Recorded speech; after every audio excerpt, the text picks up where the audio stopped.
آج فتاوی فیض الرسول کی 104 ٹاپک ہے۔ اعوذ باللہ من الشیطان الرجیم، بسم اللہ الرحمن الرحیم۔ بروز سنیچر 29 رمضان المبارک کی شام، یہاں پر اور اطراف و اکناف ہے، دور دور تک ابر و بارش کی وجہ سے عید الفطر کا چاند نظر نہیں آیا، مگر دیگر بیرونی مقامات سے بذریعہ ٹیلی فون وہاں عید الفطر بروز یکشنبہ منائی جانے کی اطلاعات موصول ہوئیں۔ وہاں اور دیگر مقامات میں عید الفطر بروز یکشنبہ ہی منائی جانے کی اطلاعات بذریعہ ریڈیو نشر ہوئیں۔ ہماری ریاست کرناٹک کے شہر بنگلور میں ریاستی سطح پر روایت حلال کے لیے ایک حلال کمیٹی قائم کی گئی ہے۔ کمیٹی نے بروز یکشنبہ عید الفطر منائی جانے کا فیصلہ دیا، جس کی اطلاع ریڈیو ٹیلی فون سے ہمیں موصول ہوئی۔ ہمارے شہر بھدراوتی اور شہر شیموگا کی مساجد میں بفضل تعالی اہل سنت والجماعت کے علماء کرام امامت کے منصب پر فائز ہیں۔ ان علماء اہل سنت میں سے چند بروز یکشنبہ عید منانے کا فیصلہ کیا۔ ہمارے شہر بھدراوتی میں ایک قومی ادارہ اصلاح المسلمین کے نام سے موجود ہے۔ اس ادارے کی جانب سے بروز یکشنبہ عید منانے کا فیصلہ کیا۔ ان تمام حالات کے باوجود ہماری مسجد کے امام صاحب نے یہ اعتراض کیا کہ ریڈیو، ٹیلی فون اور تار سے جو اطلاعات ملی ہے وہ شرعی اعتبار سے عینی شہادت میں شمار نہیں کی جا سکتی، لہذا 29 روزے ہوئے ہیں۔ شریعت کے تحت 30 روزے پورے کرنا ہے، نیز میں روزہ رہوں گا، اس لیے میں عید کی نماز نہیں پڑھا سکتا، جبکہ شہر بھر میں عید منائی گئی۔ امام صاحب اور مقتدیوں میں اس بنا پر جو اختلافات شرعی پیدا ہو گئے ہیں، اس شرعی اختلافات پر مندرجہ ذیل مسائل رونما ہوئے ہیں، جن پر شریعت کے روشنی میں فتوے درکار ہیں۔ نمبر 1، مندرجہ بالا حالات کے تحت امام اور مقتدیوں میں جو شرعی مسئلے پر اختلافات پیدا ہو گئے ہیں، اس سے ظاہر ہوتا ہے کہ ان دونوں کے درمیان دلوں میں کراہت اور بخش پیدا ہوئی ہے۔ ایسی حالت میں امام صاحب کی امامت میں مقتدیوں کی نماز ہوگی یا نہیں؟ نمبر 2، انہی حالت کے تحت اسی شہر کے دیگر علماء کرام بروز یکشنبہ عید منائی، ان علماء کرام کے متعلق شریعت کا کیا حکم ہے؟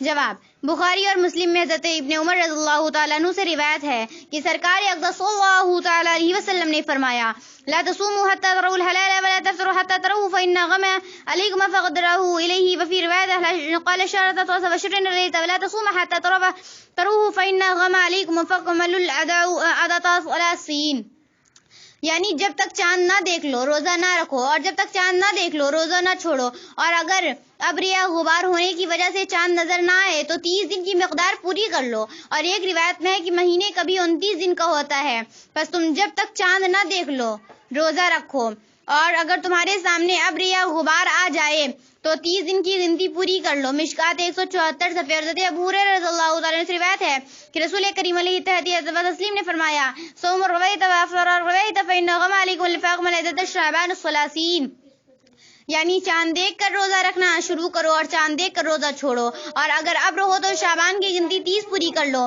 بخاری مسلم مشکات 174 صفحہ، لہذا اگر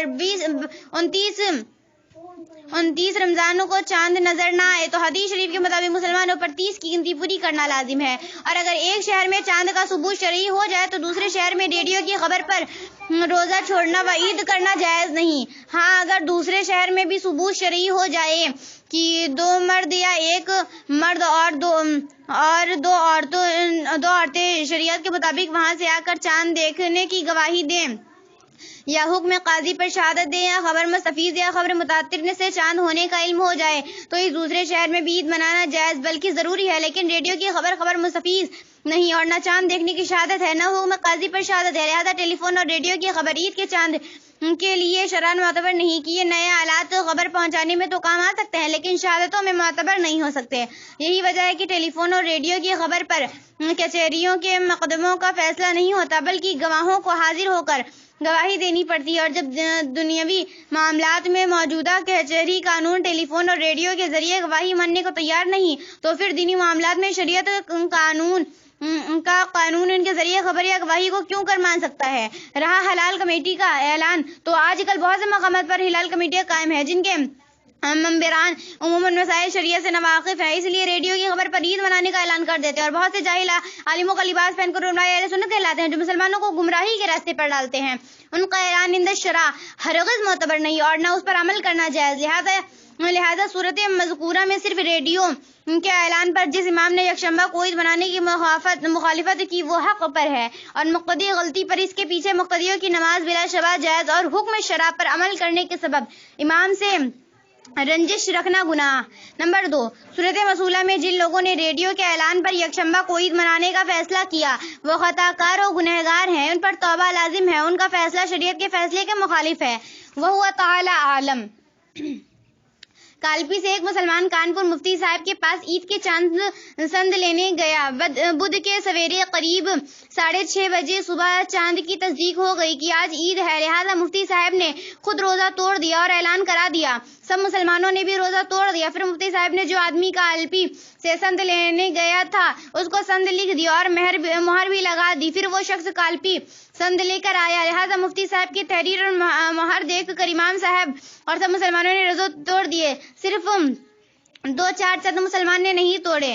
تو کیا 2-4 چند مسلمانوں نے جنہوں نے روزے نہیں توڑے ان کے اوپر کوئی شرعی حکم ہوتا ہے، یا جنہوں نے روزہ توڑ دیے ان کے اوپر کوئی شرعی قانون و حکم لاگو ہوتا ہے؟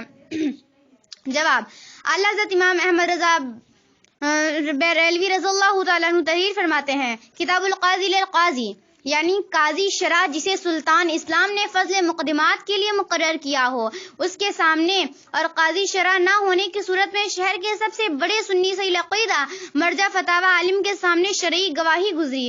اس نے دوسرے شہر کے قاضی شرع کے نام خط لکھا کہ میرے سامنے اس مضمون پر شہادت شریعہ قائم ہوئی، اور اس اپنا اور مخدوم لیا کا نام و نشان پورا لکھا، جس سے امتیاز کافی واقع ہوا، اور وہ خط دو گواہان عادل کے سپرد کیا کہ میرا خط قاضی فلاں شہر کے نام ہے، اور باحتیاط اسی قاضی کے پاس لائے اور شہادت ادا کریں کہ آپ کے نام یہ خط فلاں قاضی شہر نے ہم کو دیا اور ہمیں گواہ کیا کہ یہ خط اس کیا ہے۔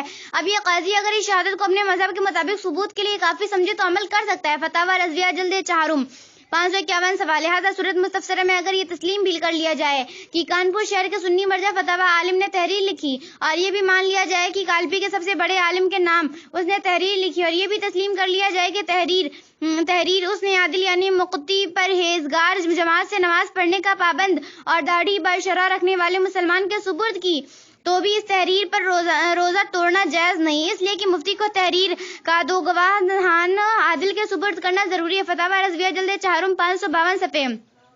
درارہ اور غرارہ سے ہے، لا يقبلها اذا الله بشهادة رجلين او رجل وامرأتين لان الكتابة قد يزور اذا قد يبشى الخطأ والخاتمة يشبه الخاتمة فلا يثبت الحجة التامة۔ اور سورہ مسئولہ میں کانپور کے مفتی نے 2 عادل گواہوں کو تحریر ثبوت کرنے کے بجائے ایک کے سپرد کیا، اس لیے وہ تحریر قابل اعتبار نہیں۔ لہذا جن لوگوں نے اس تحریر پر روزہ توڑ دیا ان پر توبہ و استغفار لازم ہے، مگر ان پر روزہ کی قضا فرض نہیں کہ بعد میں منگل کی شام کا چاند ثابت ہو گیا۔ ھذا ما عندي والعلم عند المولى تعالی۔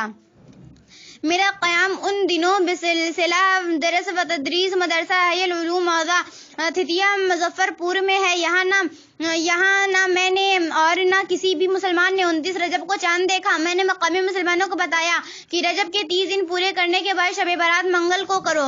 پھر شعبان کی 29 کو بھی تھتیا میں نہ چاند نہ دیکھا گیا اور نہ کوئی شہادت شرعی پہنچی۔ میں نے لوگوں کو بتایا کہ شعبان بھی 30 دن پورے کرو۔ اس طرح سے یہاں کے لوگوں نے رمضان کا روزہ جمعہ کے دن سے شروع کیا۔ رمضان میں جب میں کلکتہ پہنچا تو مجھے معلوم ہوا کہ کلکتہ میں شعبان و رمضان کی روایتیں بے ترتیب 29 رجب شعبان کو ہوئی۔ میں نے اہل تھتیا کو 2 روزہ کی قضا کا حکم دیا اور خود بھی اس پر عمل کیا، کیونکہ اس سال رمضان میں روزے 30 ہوئے۔ میرے اس طرز پر کچھ لوگوں کو اعتراض ہے۔ ان کا کہنا ہے کہ مولانا کے مسئلے بتانے کی وجہ سے تھتیا میں رمضان کے 28 روزے ہو گئے، لہذا ان کے پیچھے نماز نہ پڑھی جائے۔ تو دریافت طلب امر یہ ہے کہ صورت مسئلہ بالا میں کیا میں عند الشرع مجرم ہوں؟ مفصل و مدلل جواب عنایت فرما کر عند اللہ ماجور ہوں۔ جواب: اللہم ہدایت الحق والصواب۔ صورت مذکورہ میں آپ نے عین شریعت کے مطابق کیا۔ بخاری و مسلم کی حدیث ہے کہ سرکار اقدس صلی اللہ علیہ وسلم نے ارشاد فرمایا، صوموا لرویتہ وافطروا رویتہ فإن غم علیکم فاکملوا عدد شعبان 30، یعنی چاند دیکھ کر چاند دیکھ کر روزہ رکھنا شروع کرو اور چاند دیکھ کر افطار کرو، اور اگر چاند نظر نہ آئے تو شعبان کی گنتی 30 پوری کرو۔ لہذا آپ ہرگز مجرم نہیں، بلکہ جو لوگ آپ کو مجرم ٹھہرانے کی کوشش کر رہے ہیں وہ خود ہی بہت بڑی غلطی پر ہے۔ خدا تعالیٰ مسلمانوں کو شریعت کی باتوں کے ماننے اور ان پر عمل کرنے کی توفیق عطا فرمائے، آمین۔